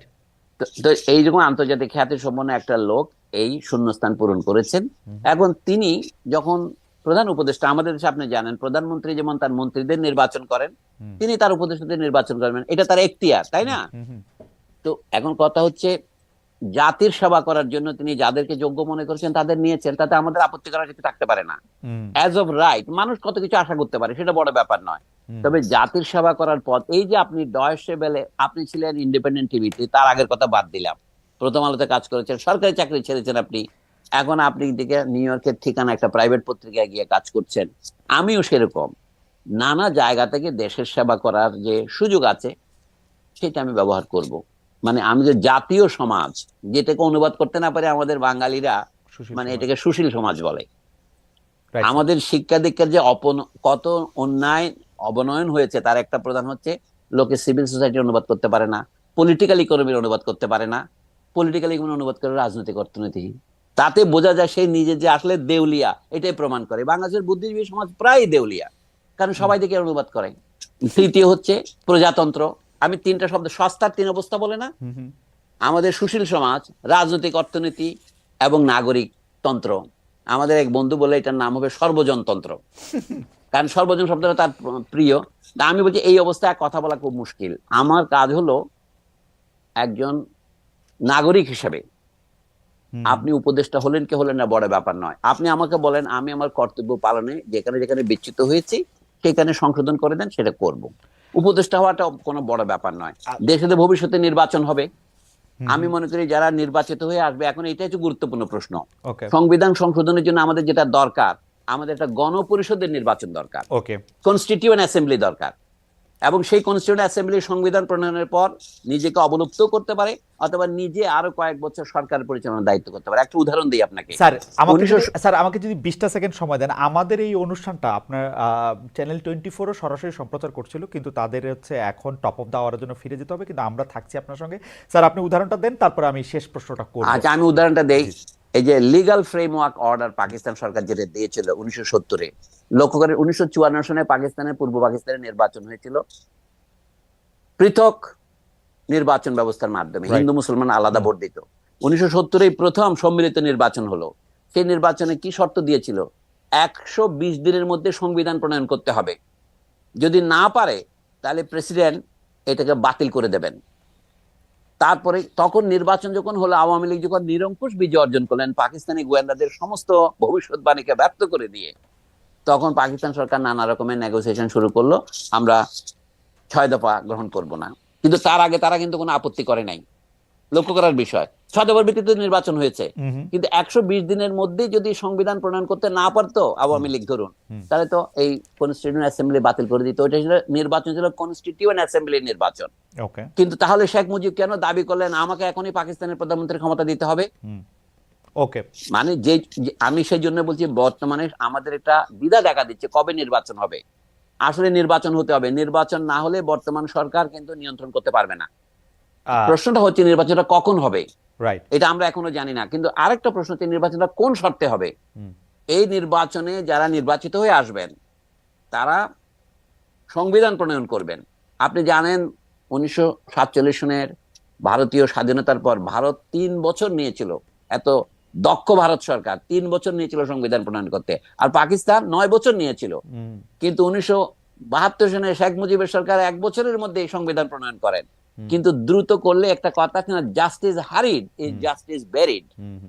অতি তাড়াতাড়ি সংবিধান প্রণয়ন করে তিনি তখন হাততালি দিয়েছিলেন, কিন্তু সংবিধানটা ছিল মারাত্মক ত্রুটিপূর্ণ। তারপরে যে এতগুলি সংশোধনী হলো, কিন্তু সেই মারাত্মক ত্রুটি দূরীভূত হয়নি। এই সংবিধানে শ্রমিকদের ধর্মঘটের অধিকার নাই, এই সংবিধানে বাক স্বাধীনতার উপর নানা রকমের 6 প্রকার নিষেধাজ্ঞা দেওয়া হয়েছে। এই সংবিধান তো গণতান্ত্রিকই না, কাজে সংবিধানকে গণতান্ত্রিক করতে হবে। কিন্তু এটা করবে কে? অথরিটি। এই বর্তমান ইনসারেকশনারি সরকার যদি সংবিধানকে বাতিল ঘোষণা করতো, সামরিক সরকার যেমন করে, তাহলে এক কথা ছিল। যেহেতু তারা বাতিল করেননি, তারা সংবিধানের অধীনে শপথ নিয়েছেন, এখন তাদেরকে অবশ্যই কনস্টিটিউয়েন্ট অ্যাসেম্বলি নির্বাচন দিতে হবে। সেই নির্বাচন একটা পদ্ধতি আছে বাংলাদেশে, তথাকথিত রেফারেন্ডাম দেওয়া। এটা কিন্তু মারাত্মক হবে। রেফারেন্ডাম অনেক দল মানবে না, আমি যতটুকু বুঝতে পারি। বরঞ্চ হবে নির্বাচন দিয়ে। এখন যে আমার বন্ধুর কথা বললেন ডক্টর আলী রিয়াজ সাহেব, তার সাথে আবার দেখাও হয়েছে, আমাকে ডেকেছিলেন সাক্ষ্য দেওয়ার জন্য, আমি কথাও বলেছি। তো তাদেরকে আমি এই পরামর্শ দিয়েছি, সংবিধানটা হবে সংক্ষিপ্ত। সংবিধানে এত কথা থাকে না, এখানে অডিটর এন্ড কন্ট্রোলার জেনারেল, নির্বাচন কমিশনের গঠন, এত কথা সংবিধানে কোথাও থাকে না পৃথিবীতে। এখানে একটা অদ্ভুত ধরনের খিচুড়ি সংবিধান লিখেছে, লোকে প্রশংসা করে। ডক্টর কামাল হোসেন খুব বিরাট সংবিধান বিশেষজ্ঞ, এই সংবিধান বলে তো আমার মনে তুমি সংবিধান বিশেষজ্ঞ বলেই মনে হয় না আমার। এবং আনিসুজ্জামানের যে বাংলা, সেটা তো অত্যন্ত জগা খিচুড়ি বাংলা, ও তো বাংলা ভাষাও আয়ত্ত করেনি। এই কথাতে আমি আর যাচ্ছি না। বাংলাদেশে একটা সহজ বুদ্ধ ভাষায় জনগণের জন্য সবচেয়ে গুরুত্বপূর্ণ যে 3টা জিনিস, আইনসভা, রাষ্ট্রপতি অথবা প্রধানমন্ত্রীর প্রশাসন এবং বিচার বিভাগ, এই 3টাই হচ্ছে সংবিধানের মূল অঙ্গ। আর এর প্রথমে থাকবে যে অধিকারগুলো জনগণ কখনোই আত্মসমর্পণ করবে না বা ছেড়ে দেবে না। এই তো সংবিধানের মোট 4টা ভাগ। প্রথম ভাগ হচ্ছে মৌলিক অধিকার, দ্বিতীয় ভাগ হচ্ছে সংবিধান অথবা গঠনতন্ত্র, যার মধ্যে আছে আইনসভার গঠন, মানে সেটা এককক্ষ হবে না দ্বিকক্ষ হবে, কথায় কথায় বললাম। সদস্য সংখ্যা 300 হবে না 400 হবে, এগুলি পুনর্বিবেচনার অবকাশ আছে, যেহেতু এখন জনসংখ্যা বাড়ছে। তো আমি বলছি যে সংবিধানের প্রয়োজনীয় সংশোধনীটা কে করবে? এটা করতে পারে একমাত্র গণপরিষদ। রাইট স্যার, গণপরিষদ করার, সেই গণপরিষদের পরে আবারও নির্বাচন হতে পারে, কারণ বছরে 2বার নির্বাচন হতে পারে। গণপরিষদ যখন সংবিধান গঠন করে যাবে, তখন ইট উইল ডিসলভ ইটসেলফ। যারা সার্থকভাবে কনস্টিটিউশন তৈরি করবে, তখন তারা আবার নির্বাচন দিয়ে আসবে। স্যার, এখানে আমার শেষ প্রশ্ন, সকল বিবেচনাতেই তো বোঝা যাচ্ছে যে অন্তর্বর্তীকালীন সরকার, যাদের আসলে জনগণের ম্যান্ডেট জিজ্ঞেস করলে যারা বলে যে জুলাই গণ অভ্যুত্থানই তাদের ম্যান্ডেট, তাদের তো আসলে সংবিধানটা সংস্কার করার কথা না। গণতান্ত্রিকভাবে নির্বাচিত হয়ে যারা আসবে তারাই সংবিধান সংস্কার করবে, সেটা আপনিও বলছিলেন। এবং প্রয়োজনে না, এইটাই প্রয়োজন যে গণপরিষদে সেটিকে জানতে চেয়ে তারপরে সেটি করবে। সেই ক্ষেত্রে এই সরকার আসলে সংবিধান সংস্কারের দায়িত্বটা নিল কেন নিজের হাতে? এবং জিজ্ঞেস করলে তারা খুব ক্ষেপে যায় স্যার। তারা বলে তো জুলাইতে আন্দোলন কি হয়েছে এক স্বৈরাচারকে বাদ দিয়ে আরেক স্বৈরাচারকে আনার জন্য, তাহলে তো বিএনপিকে আনার জন্য আপনি পাগল হয়ে গেছেন, এগুলি কথাবার্তা শুনতে হয় স্যার। তারা এই সংস্কারের না না, আমি এই সমস্ত অনির্ধারিত কথা নিয়ে মন্তব্য করব না। আমি শুধু 2টো উদাহরণ দিই আপনাকে। পৃথিবীর যে সমস্ত দেশে বড় বড় বিপ্লব হয়েছে, ইংল্যান্ডে হয়েছে, এর আগে নেদারল্যান্ডসে হয়েছে, এরপরে ফ্রান্সে হয়েছে, রাশিয়ায় হয়েছে, চীনে হয়েছে, আর ছোটগুলি বাদ দিচ্ছি আমি। এইগুলিতে হচ্ছে কি, যেমন রাশিয়ার উদাহরণটাই দেন, যেটাকে আমরা বলেছি সমাজতান্ত্রিক বিপ্লব। তার আগে এটা গণতান্ত্রিক বিপ্লব সেখানে হয়েছিল। জারকে যখন ক্ষমতাচ্যুত করা হয় 1917 সনের ফেব্রুয়ারি মাসে, তখন একটা অস্থায়ী সরকার হয়েছিল ক্যারেনস্কি নামক এক ভদ্রলোকের নেতৃত্বে। 8 মাসের মধ্যে অক্টোবর মাসে, রাশিয়ার অক্টোবর মানে আমাদের নভেম্বর মাসে আবার বিপ্লব হয়ে যারা ক্ষমতা গ্রহণ করে, তারা কিভাবে সংবিধান প্রণয়ন করেছিল? তখন রাশিয়া, এই যে আমরা সোভিয়েত ইউনিয়ন বলি, সোভিয়েত মানে হচ্ছে পরিষদ। কি সোভিয়েত ছিল? Soviet of workers and soldiers deputies, শ্রমিক প্রতিনিধি এবং সৈনিকদের প্রতিনিধি। বর্তমান সরকারের প্রধান দুর্বলতা হচ্ছে সৈনিকদের সাথে তার কোঅর্ডিনেশনের অভাব। যদি তাদের নিজেদের, যেমন ইরানিরা যেমন বিপ্লব করার পর গোটা সেনাবাহিনীকে কর্তৃত্বে নিয়েছে এবং তারা রেভলিউশনারি গার্ড করেছে, বর্তমান সরকার সেরকম করেনি। এখন তারা যে ক্ষমতা গ্রহণ করেছে এটা বাস্তব সত্য। আমি আগেই বলেছি শূন্যতা পূরণের সরকার এটা। কিন্তু তারপরেও রাষ্ট্র চলতে হলে কতগুলো আইনের মাধ্যমে চলতে হয়। পুরনো আইনগুলো কিন্তু চলছে সব জায়গাতেই। 1972 কি হয়েছিল বাংলাদেশে? প্রেসিডেন্টের একটা অর্ডিন্যান্স দিয়ে বলা হয়েছিল লজ কন্টিনিউয়েন্স অর্ডিন্যান্স, অর্ডার, তাই না? আগের ল গুলো চালু থাকবে। এটা ব্রিটিশ আমলের ল গুলো এইভাবেই চালু আছে আমাদের এখানে। তো এই সরকার তো কোনো লকে বাতিল করে নাই, সংবিধানকেও বাতিল করে নাই। শুধুমাত্র সংবিধানের অধীনে যে নির্বাচন হয়েছিল সেই নির্বাচন, 3টা নির্বাচনই ছিল ভুয়া নির্বাচন। সুতরাং সেই নির্বাচনগুলি ছিল অবৈধ। সেই ক্ষেত্রে আমার মনে দাবি করা উচিত, আমি দুটো কথা বলে শেষ করি। সংবিধানের চেয়ে গুরুত্বপূর্ণ হচ্ছে দেশের যে বিপুল পরিমাণ সম্পদ বিদেশে পাচার হয়েছে সেটা ফিরিয়ে আনা, এবং যে সমস্ত অবৈধ এবং অসম চুক্তি হয়েছে, সেটা হতে পারে ভারতের সাথে, সেটা হতে পারে আমেরিকার সাথে, সেটা হতে পারে চীনের সাথে, সেই সবগুলো বাতিল করার এখতিয়ার বর্তমান সরকারের আছে। যুক্তি কি? হাসিনার আমলে 3টা সরকারি অবৈধ ছিল, এমনকি 2009 সনের নির্বাচনে বৈধ কিনা এই বিষয়ে আমার সন্দেহ আছে। 14, 18, 24 নির্বাচন তো স্পষ্টতই অবৈধ। কাজে অবৈধ সরকারের অধীনে যে সমস্ত আইন হয়ে গেছে সেগুলি বাতিল করতে পারবে না, মানে যে সমস্ত কাজ বাস্তবায়িত হয়ে গেছে এগুলি ফেথ অ্যাকমপ্লিশড অ্যাক্ট। কিন্তু যেগুলো আছে এটি টাকা ফেরত আনা উচিত। যদি আপনি এটা না পারেন, জনগণের মধ্যে যদি সেই টাকা ফেরত দিতে না পারেন, অন্তত দেশের শীর্ষ যে সমস্ত ব্যবসায়ী কোম্পানি ভুয়া কোম্পানি করে লোন নিয়ে দেশকে ধ্বংস করেছে, তাদের অন্যান্য ব্যবসার থেকে টাকাটা তুলে এই ব্যাংকে যেগুলি ক্ষতিগ্রস্ত তাদের ফেরত দিতে হবে। যদি অর্থনৈতিক ক্ষেত্রে বর্তমান সরকার কি করছে আমরা জানি না প্রকৃত প্রস্তাবে, এটা হচ্ছে এর প্রধান দুর্বলতা। আপনি সংবিধান নিয়ে বলছেন তার কর্তৃত্ব আছে কিনা? সংবিধান না যতদিন না থাকে ততদিন অর্ডিন্যান্স বলে দেশ চালানো যায়। এবং তারপরে সংবিধান যদি পূর্ণাঙ্গ সংবিধান করতে চায়, এই সরকার সংবিধান ঘোষণা করতে পারে। যেন আইয়ুব খানের সরকার কিভাবে সংবিধান ঘোষণা করেছিল 1962 সনে, তারা 56 সনের সংবিধানকে বাতিল করেছিল। তখন বিশ্বের বড় বড় হান্স ক্যালসেন প্রভৃতি বড় বড় পণ্ডিতদের ধরে এনে বলেছিলেন যদি আইয়ুব খানের বিরুদ্ধে কেউ বিদ্রোহ না করে তাহলে তার এটা বৈধ। আমি যে বর্তমান সরকার যদি নতুন কোন সংবিধান প্রবর্তন করে যে জনগণ তার বিরুদ্ধে বিদ্রোহ না করে তাহলে এটা বৈধ হয়ে যাবে। মানে বৈধতার দুটো পথ আছে, একটা হচ্ছে হ্যাঁ বাচক, একটা হলো না বাচক। কেউ যদি না বলে, অর্থাৎ ডবল না হলে হ্যাঁ হয়ে যায়, এই আর কি। আপনি এটা আইন করলেন, কেউ এটাকে না বললেন না, এটা আইন হয়ে যাবে। স্যার আমাদের আসলে নির্ধারিত সময় শেষ, কিন্তু যেহেতু দর্শকদের মধ্যে অনেকেই আপনাকে আরেকটু বেশি শুনতে চান, আমরা স্যার আপনার আর 1-2 মিনিট একটু নিব স্যার। সেটি হচ্ছে যে এই সরকার তো একটি শূন্যতার মধ্যে ক্ষমতা এসছে এবং তাদের নানা ধরনের জঞ্জাল, প্রতিষ্ঠানগুলি ধ্বংস করা হয়েছে, সেগুলির পৃষ্ঠতত্ত্ব, এই সবগুলি সংবিধানের মধ্যে আইসা পড়লো কেন? মানে কি অ্যাজ ইফ আমরা যদি একটা অন্যরকম সংবিধান হতো, শেখ হাসিনা কম ফেসিস্ট হতেন, বা আমাদের যদি আমেরিকার সংবিধানের মতো একটা সংবিধান থাকতো, সেইটিকে শেখ হাসিনা কে একনায়কতন্ত্র হওয়ার পথে বাধা থাকতো। সংবিধানটার উপরে আইসা পড়লো কেন এই মানে এই লাইটটা? আচ্ছা, সংবিধানটার উপরে এসে পড়লো যে কারণ সংবিধান হচ্ছে বহিঃপ্রকাশ। মানুষ যখন জ্বর দেখে তখন মানুষ কি করে? জ্বর পট্টি দেয়। এটা হলো বাইরে থেকে, এটা হলো কিন্তু বলে কি এটা হলো হাতুড়ি চিকিৎসার মতো, অর্থাৎ এটা হলো লক্ষণের চিকিৎসা। তবু আমি যেটা অমূলক নয়, আসল কথা বলি। অনেকে বলে চাচ্ছেন যে রাষ্ট্রপতি এবং প্রধানমন্ত্রীর ক্ষমতার মধ্যে একটা ভারসাম্য প্রতিষ্ঠা করতে হবে। মানে প্রত্যেকে তো একটা মত আছে, বুঝতে পারছেন না? বাংলাদেশে যত রাজনৈতিক ব্যক্তি আছে প্রত্যেকের একটা রাজনৈতিক মত আছে, সকলেই মাস্টার। এত কথার মধ্যে আমি একটা কথা বেছে নিচ্ছি, কিন্তু তাতে একটা অচলাবস্থা তৈরি হবে। যদি ইতিহাস থেকে আমরা একটু একটু শিক্ষা গ্রহণ করি, ধরুন মার্কিন যুক্তরাষ্ট্রের প্রেসিডেন্টকে এত ক্ষমতা দেওয়া হলো কেন? দেওয়া হলো যে তখন এই প্রশ্ন উঠেছিল প্রেসিডেন্টের ক্ষমতাকে খর্ব করার উপায় কি, প্রেসিডেন্ট যেন স্বৈরাচারী হয়ে না ওঠেন। যেমন যুদ্ধ ঘোষণা করার ক্ষমতা প্রেসিডেন্টকে দেওয়া হয়নি, কিন্তু তবু আমরা জানি ভিয়েতনামে 20 বছর যুদ্ধ মার্কিন যুক্তরাষ্ট্র চালিয়েছেন, 1954 থেকে 1975 পর্যন্ত। কিভাবে চালিয়েছেন? এটা একটা ল এন্ড অর্ডার অপারেশন, যুদ্ধ কিন্তু করে নাই। অর্থাৎ সারা দুনিয়া জানে ভিয়েতনাম ওয়ার, আমেরিকার যে কোনো আপনি পত্রিকা দেখেন ভিয়েতনাম ওয়ার, কিন্তু আমেরিকান সরকার কিন্তু এটাকে ওয়ার বলে স্বীকার করেনি। এমনকি 1966 সনে জাতিসংঘের যে international covenant on civil and political rights, সেটাতে আছে 20 নম্বরে যে কেউ আগ্রাসী যুদ্ধ পরিচালনা করতে পারবে না। আমেরিকা বললেন না, আমরা এটা পরিচালনা করবো। এই জন্য তারা বহুদিন এটা রেটিফাই করে নাই। 1990-91 পর্যন্ত তারা এটাকে নন রেটিফাই করে রেখেছিল। তারপরে তারা 7-8টা রিজার্ভ ক্লজ দিয়ে ওটা রেটিফাই করেছে, মানে তারা যুদ্ধ ঘোষণার অধিকারটা রাখতে চায়। ওকে আমি বলছি এই যে বিপুল ক্ষমতা প্রেসিডেন্টের আছে, সেটাকে নিয়ন্ত্রণ করে কি আমেরিকায়? কংগ্রেস। আমাদের সংবিধানের প্রধান ত্রুটি হচ্ছে এখানে নির্বাচনকে রিগিং করা যায়, ইঞ্জিনিয়ার্ড ইলেকশন করা যায়।